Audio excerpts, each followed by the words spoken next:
In this horror manga review, I'm going to be looking at Fuan no Tane by Masaaki Nakayama.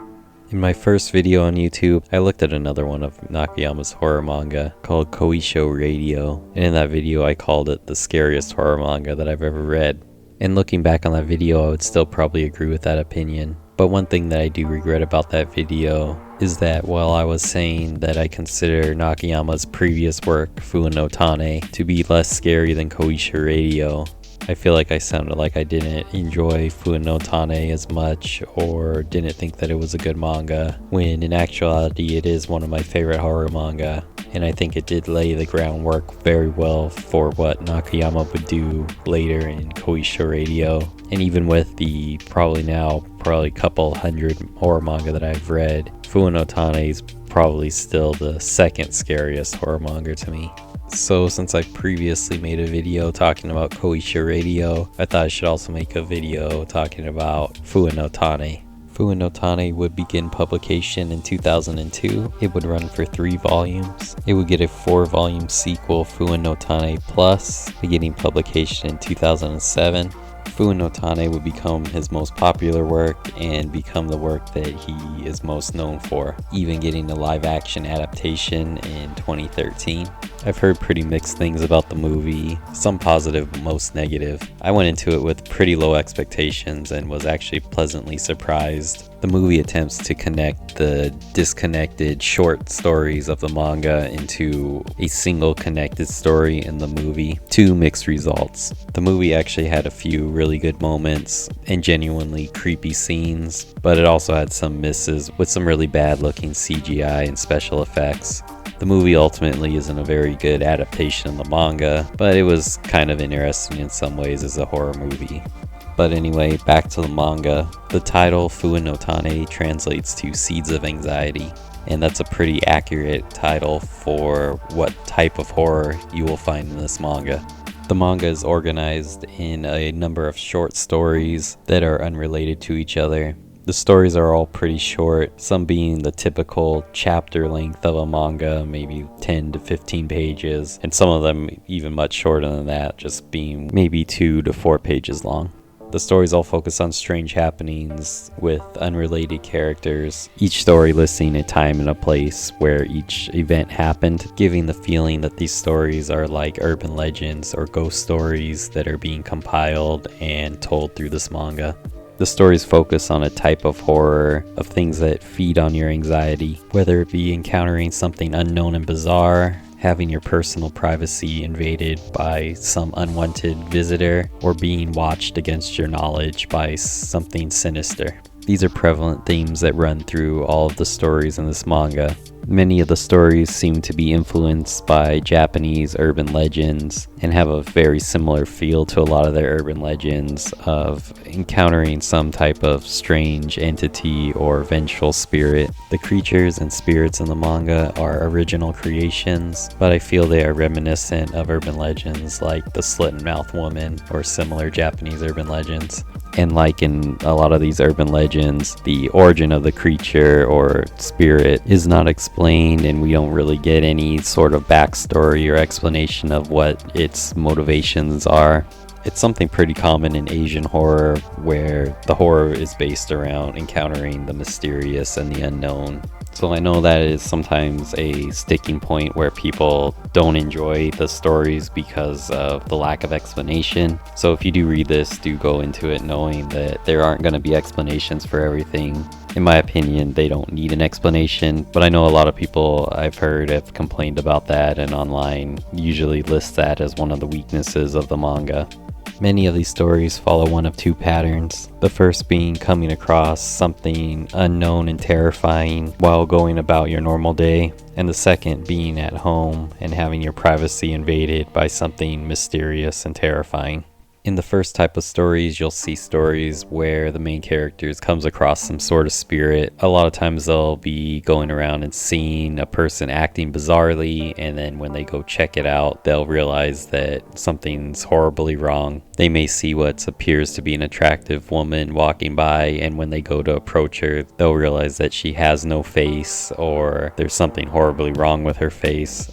And in the second type of stories, you get a lot of stories where they'll notice something unknown will be watching them from somewhere in their house, maybe looking in through the window at them or watching them from the dark corner of the room. And the story will center around them not knowing what this being that is watching them is and them trying to figure it out. There's quite a number of stories like this where you have someone who's being watched by something unknown. It's a major theme that runs through many of the stories. The fear that comes with feeling like you're being watched, and the fear of catching something out of the corner of your eye, or hearing a sound in the night, or seeing a shadow in the night and getting scared and not knowing what it is, and having the thought that it could be something intruding into your home. And then in these stories you see that that fear is warranted, and eventually is revealed that there is something unwelcome intruding in. I think that's a reason why the horror in these stories is so effective, is because it plays on these common fears that I think everyone feels at some time. That type of fear you feel when you wake up in the middle of the night and hear a loud creak in the house, or think you see a shadow move in the darkness. The stories in this manga kind of play on those type of fears. Because the stories are very short, the manga is able to go through a large number of stories very quickly and give you a lot of different scenarios that kind of relate to these themes. And because the stories are so short, there are a lot of hits, but there's also a lot of misses. But because the stories are so short, it doesn't really matter when you have ones that aren't very effective in their horror that come up, because you're right onto another story that may be more effective to you. When I read the manga, there were a number of stories that I didn't really think were that great, or I thought were kind of silly. But when you read the manga, you go through so many stories that the ones where you didn't really identify with the horror, you kind of forget about, and the ones that were effective horror to you really stick out. There were a number of short stories in here that stuck with me for a really long time and were really memorable, and the ones that weren't as memorable I kind of just forgot about. And I really did like the short story format because of that. Horror is a bit subjective, so different types of horror will kind of appeal to different people in different ways. I like the way that it presents a large number of stories in a short format. That way I think everyone can quickly get to some stories that they will enjoy. Another common theme that the author likes to use is the distortion of the human face. A lot of the stories center around the idea of coming across someone who looks pretty normal otherwise, but when they turn and you see their face, there's something horrifying or bizarre about it. There's also a number of stories where the main character comes across some kind of creature or spirit that invades into their home. It's many times drawn with this horrifying, twisted distortion of a human face. This is something that Nakayama uses a lot throughout Fuan no Tane and also in Koisho Radio, and I think it's something that he improves on throughout his time writing the manga. I think this is one of the scariest things about this manga, and is one of the most notable things about this work, is the art and a lot of these faces and creatures that he draws, and I think he really improves throughout the manga. I think the later chapters, and once he gets into Fuan no Tane Plus, he actually gets much better, I think, at drawing these faces and making them look horrifying. And I think he got even better when he went into Koisho Radio and really perfected that art. So as I said before, I did consider this less scary of a manga than his follow-up work, Koisho Radio. But that's not to say that I don't think this is a really great manga. Actually, I think it's one of the best horror manga that I've ever read. I do enjoy Koisho Radio slightly more, and I do think it's more scary. And I think in a lot of ways, the work that Nakayama put into Fuan no Tane kind of laid the groundwork for what he would do in Koisho Radio. I think his artwork improves throughout his time drawing manga, from Fuan no Tane to Fuan no Tane Plus, and then improving even more into Koisho Radio. Especially, as I mentioned, the horrifying faces that he draws. I think he got better as his career went on.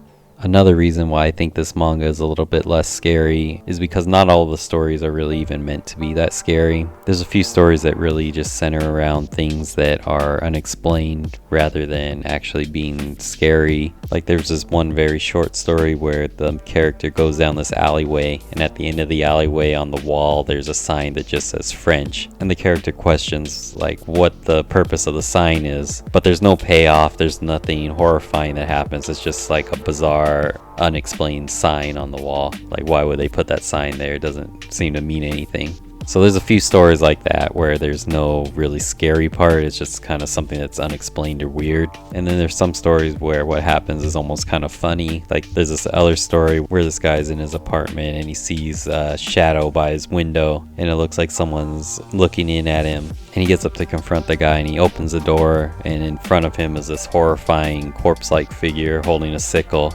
And the figure stares at him and he's like, "Oh, sorry, I got the wrong house." And he turns and he just like phases through the wall to go presumably get whoever he meant to get. It was like almost a funny story, like the spirit picked the wrong house and he went up to the door and didn't realize he was at the wrong place until the guy answered the door and he realized it wasn't the guy he was after. So for those reasons, I do think it's a little bit less scary than Koisho Radio, which I previously called the scariest horror manga I ever read.